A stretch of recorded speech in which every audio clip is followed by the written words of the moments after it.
Malam itu hujan deras menyapu desa kecil di pinggiran Surabaya ketika pintu rumah kayu tua itu terbuka dengan kasar. "Pergi dari sini. Kamu bukan anakku lagi," teriak bapak dengan suara menggelegar sambil melempar tas ransel lusuh ke dada Rama yang baru berusia 18 tahun. Di tangan bapak masih tergenggam ponsel Rama yang terbuka pada chat mesra dengan teman sekolah laki-lakinya. Air mata Rama mengalir tanpa suara, tapi ia tidak membantah. Ia hanya mengangguk pelan, mengambil tas itu, dan berjalan keluar ke kegelapan jalan desa yang basah. Di belakangnya, ibu menangis tertahan di ambang pintu, tapi tidak berani melangkah maju. Rama berjalan tanpa tujuan, hati remuk redam, bertanya dalam hati mengapa mencintai laki-laki bisa membuat rumah yang dulu hangat itu menjadi dingin seketika. Di halte bus malam, ia naik kendaraan pertama menuju Jakarta dengan uang saku terakhir yang ia simpan di saku celana. Perjalanan 8 jam terasa seperti selamanya. Di ibu kota yang riuh, Rama turun di terminal Kalideres saat ajar menyingsing. Udara panas dan bau asap knalpot menyambutnya. Ia tidak punya tempat tinggal, tidak punya pekerjaan. Malam pertama ia tidur di bangku taman dekat Monas, tubuh menggigil karena angin malam. Pagi harinya ia berkeliling mencari kerja apa saja. Akhirnya, seorang pemilik warung kopi di pinggir jalan memberinya kesempatan cuci piring dengan upah harian kecil. Rama bekerja tanpa mengeluh, membersihkan meja sambil mendengarkan obrolan pelanggan tentang mimpi-mimpi besar di kota ini. Di kos murah yang ditempati 3 orang pekerja lain, Rama bertemu Rian, pemuda sesianya yang juga baru tiba dari Bandung. Rian melihat kesedihan di mata Rama dan tanpa banyak tanya menawarkan tempat tidur tambahan di lantai. "Kita sama-sama sedang berjuang, bro," kata Rian sambil tersenyum tipis. Malam itu mereka berbagi cerita. Rama akhirnya menceritakan alasan ia diusir. Rian hanya mengangguk pelan, "Aku mengerti. Aku juga pernah merasakan hal yang sama." Persahabatan itu tumbuh pelan, seperti pohon kecil di tanah gersang. Rama mulai belajar menerima dirinya sendiri, meski setiap kali mengingat wajah ayahnya, dada terasa sesak. Hari demi hari, ia menabung setiap rupiah, belajar dari buku-buku bekas yang dibeli di pasar loak. Ia ingin membuktikan bahwa hidupnya tidak berakhir hanya karena satu rahasia yang terbongkar. 6 bulan berlalu. Rama naik jabatan menjadi pelayan di warung kopi itu. Ia belajar bahasa Inggris dasar dari pelanggan asing, mencatat kosakata di buku catatan kecil. Rian memperkenalkannya kepada komunitas kecil pemuda yang saling mendukung di Jakarta. Di sana Rama merasa tidak sendiri lagi. Namun di balik senyumnya ada luka yang belum sembuh. Ia sering menulis surat yang tidak pernah dikirimkan kepada ibunya, menceritakan hari-harinya, tapi selalu berakhir dengan air mata yang menetes di kertas. Suatu malam, saat hujan deras lagi seperti malam pengusiran itu, Rama berjanji dalam hati, suatu hari ia akan kembali, bukan sebagai anak yang lemah, tapi sebagai pria yang utuh. Tahun pertama di Jakarta berlalu seperti angin kencang. Rama pindah kerja ke sebuah kai kecil di kawasan Senayan yang ramai anak muda. Di sana ia bertemu dengan Dimas, pemuda berusia 22 tahun yang bekerja sebagai barista. Dimas memiliki senyum hangat dan mata yang selalu penuh pengertian. Mereka mulai dekat secara perlahan. Bukan dengan kata-kata manis berlebihan, tapi dengan kehadiran yang tenang. Dimas tahu Rama sedang membangun kembali dirinya dari nol. "Kamu kuat, Rama. Jangan biarkan masa lalu mengikat kakimu," kata Dimas suatu sore saat mereka duduk di teras kai setelah tutup. Persahabatan itu berkembang menjadi sesuatu yang lebih dalam. Mereka berbagi makan malam sederhana di kosan, berjalan-jalan di Taman Suropati sambil bercerita tentang mimpi. Rama merasa untuk pertama kalinya ada orang yang melihatnya apa adanya, tanpa menghakimi. Namun, tidak semua berjalan mulus. Suatu hari, seorang teman lama dari desa menghubungi Rama melalui media sosial. Keluargamu masih mencari kamu, tapi ayahmu bilang jangan pernah pulang lagi, tulis pesan itu. Kata-kata itu seperti pisau yang menusuk lagi. Rama menangis sendirian di kamar mandi kosan malam itu. Dimas menemukannya, memeluknya tanpa kata, hanya kehangatan yang membuat Rama merasa tidak sendiri. Di KAE, Rama mulai belajar manajemen dari pemilik yang baik hati. Ia mencatat setiap detail, belajar cara mengelola stok, melayani pelanggan, bahkan membantu membuat menu baru. Kerja kerasnya terbayar. Dalam 2 tahun, ia dipercaya mengelola KAE cabang baru di kawasan Sudirman. Gaji naik, tabungan bertambah. Rian, sahabatnya, sudah pindah ke pekerjaan lain sebagai desainer grafis. Mereka tetap bertemu setiap akhir pekan, saling menguatkan. Suatu malam, saat merayakan ulang tahun Rama yang ke-21, Dimas memberikan hadiah kecil berupa buku catatan kulit. Tulis mimpi-mimpimu di sini. Aku yakin suatu hari kamu akan mencapainya. Namun, kebahagiaan itu terganggu ketika Dimas mendapat tawaran kerja di Singapura. Aku harus pergi, Rama. Ini kesempatan besar untuk keluargaku, kata Dimas dengan suara berat. Rama mengerti, tapi hatinya sakit. Mereka berpisah dengan janji akan tetap menghubungi, tapi jarak membuat komunikasi semakin jarang. Rama merasa ditinggalkan lagi, meski kali ini bukan karena orientasinya. Ia tenggelam dalam kerja, belajar bisnis online, mengikuti kursus gratis di internet. Malam-malam ia belajar coding dasar, merancang aplikasi kecil untuk pesan antar kopi. Perlahan ide bisnisnya tumbuh. Ia ingin membuka KAE sendiri yang tidak hanya menjual kopi, tapi juga menjadi tempat aman bagi pemuda seperti dirinya. Tahun ketiga di Jakarta, Rama sudah berusia 24 tahun.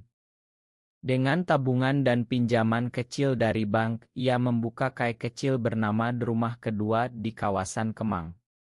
Nama itu dipilihnya karena ia ingin tempat itu menjadi rumah bagi siapa saja yang merasa tidak diterima di rumah asalnya. KAE itu cepat ramai. Rama merekrut pegawai dari kalangan yang sama, memberi kesempatan bagi pemuda yang sedang berjuang. Bisnis berkembang pesat. Dalam 2 tahun berikutnya, ia membuka cabang kedua di PLA Indonesia. Media mulai memberitakan kisah sukses pemuda desa yang bangkit dari nol. Rama selalu tersenyum sopan saat diwawancara, tapi ia tidak pernah menceritakan alasan sebenarnya ia meninggalkan desa. Di tengah kesuksesan, Rama bertemu kembali dengan masa lalunya. Ibu menelepon suatu malam. Suara ibu gemetar, Rama, ayahmu sakit. Kami butuh uang untuk operasi. Rama diam lama. Luka lama muncul lagi.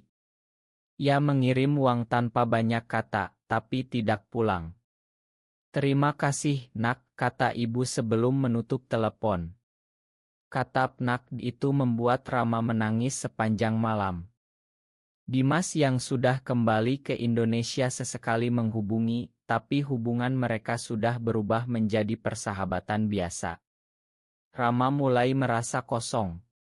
Kesuksesan materi tidak mengisi lubang di dada.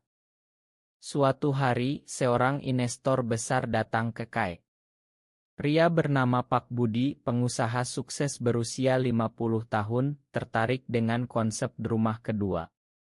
Anak muda, kamu punya isi yang bagus.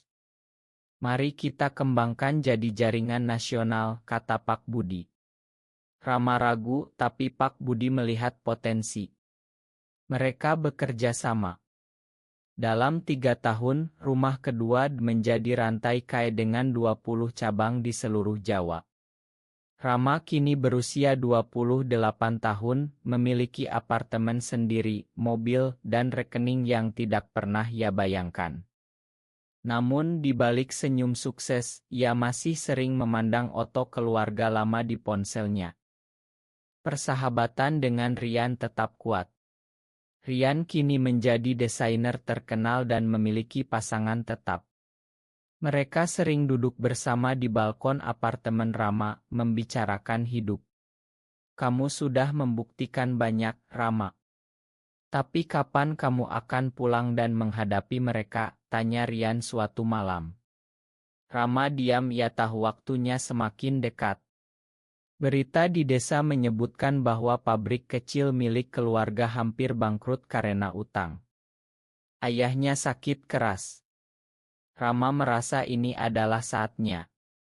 Ia memutuskan untuk kembali, bukan sebagai anak yang diusir, tapi sebagai pemilik perusahaan yang bisa menyelamatkan keluarganya. Persiapan pulang memakan waktu 2 bulan. Rama menyelesaikan semua kontrak bisnis, mengatur pengganti di kantor pusat. Ia meminta Rian dan beberapa teman dekat untuk ikut sebagai dukungan moral. Paling penting, ia memutuskan membawa serta pasangannya yang baru, seorang pria bernama Arya yang ia temui di acara bisnis 2 tahun lalu. Arya adalah arsitek berbakat, berusia 30 tahun, dengan kepribadian tenang yang selalu membuat Rama merasa aman. Hubungan mereka tumbuh dari kerja sama proyek renovasi kaya menjadi cinta yang saling menghargai. Mereka tidak pernah memamerkan, tapi kebersamaan mereka penuh pengertian. Aku akan ikut, Rama. Kita hadapi bersama, kata Arya sambil memegang tangan Rama. Perjalanan kembali ke Surabaya terasa berbeda dari dulu. Mobil mewah Rama meluncur di tol, tapi hatinya berdegup kencang saat melewati pintu gerbang desa. Rumah kayu tua itu masih berdiri, tapi catnya sudah memudar. Rama turun dari mobil, Arya di sisinya. Ibu keluar lebih dulu, mata membelalak melihat anaknya yang kini berpakaian rapi dan berdiri tegak. Rama, kamu pulang, suara ibu bergetar. Ayah duduk di kursi teras, tubuh kurus karena sakit.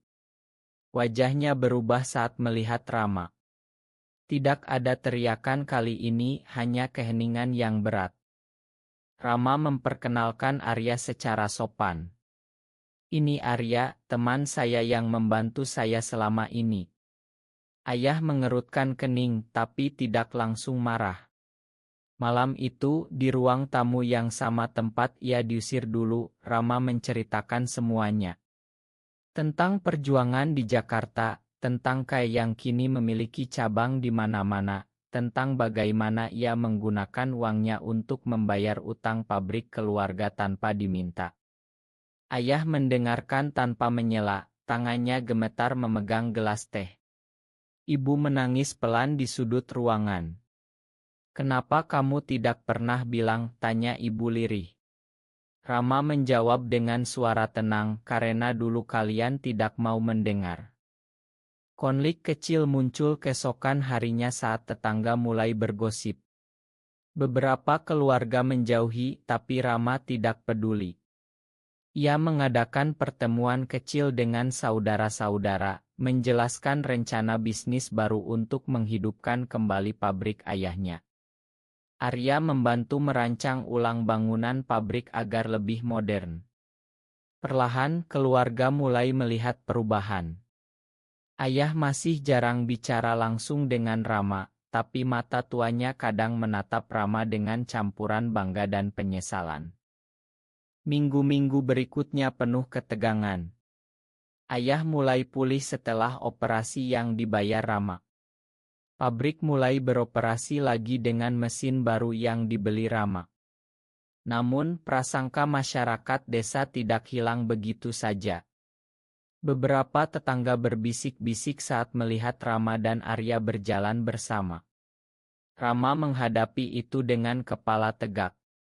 Ia mengadakan acara kecil di Kai baru yang ia buka di desa, mengundang pemuda-pemuda lokal untuk bekerja. Tempat ini untuk siapa saja yang ingin maju, katanya dalam pidato singkat. Suatu sore, ayah memanggil Rama ke belakang rumah. Mereka duduk di bawah pohon mangga yang dulu sering menjadi tempat Rama bermain kecil. "Aku salah, nak," kata ayah dengan suara serak. "Aku takut apa kata orang. Tapi melihat kamu sekarang aku bangga." Air mata Rama jatuh untuk pertama kalinya di depan ayahnya. Mereka berpelukan lama, tidak ada kata-kata lagi yang diperlukan. Ibu ikut bergabung, memeluk keduanya sambil tersenyum di antara tangis. Namun, tidak semua saudara menerima. Kakak laki-laki Rama masih menjaga jarak, mengatakan ini bukan cara hidup yang benar menurut agama. Rama menghormati pendapat itu, tapi ia tidak mundur dari siapa dirinya. Arya menjadi penopang utama. Di malam hari, mereka duduk di teras, berbicara tentang masa depan. "Kita bisa tinggal di sini sebagian waktu," kata Arya. "Membangun sesuatu yang lebih besar." Rama mengangguk. Ia merasa akhirnya menemukan kedamaian yang selama ini hilang. Tapi ia juga sadar, perjalanan ini belum selesai. Masih ada banyak orang di luar sana yang mengalami hal sama seperti dirinya dulu. 6 bulan kemudian, rumah kedua sudah memiliki cabang di desa asal Rama. Pabrik keluarga berkembang menjadi mitra pemasok kopi untuk seluruh jaringan. Ayah kini sering tersenyum saat melihat Rama mengelola bisnis bersama Arya. Keluarga besar mulai menerima pelan-pelan, meski ada yang masih ragu. Di acara syukuran pembukaan pabrik baru, Rama berdiri di panggung, Arya di sisinya.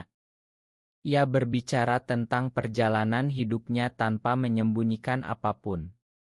"Saya pernah diusir karena mencintai dengan cara yang berbeda. Tapi cinta itu justru yang membuat saya bangkit."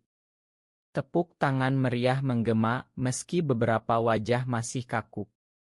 Malam itu, saat bulan purnama menggantung di langit desa, Rama dan Arya berjalan di sawah belakang rumah. "Kamu sudah pulang, Rama," kata Arya pelan. Rama tersenyum, "Bukan hanya pulang ke rumah ini, tapi pulang ke diri saya sendiri." Mereka berdiri diam, tangan saling genggam, merasakan angin malam yang kini terasa hangat. Apakah benar bahwa keluarga harus selalu menerima anaknya apa adanya meski butuh waktu bertahun-tahun untuk memahami? Benar atau salah?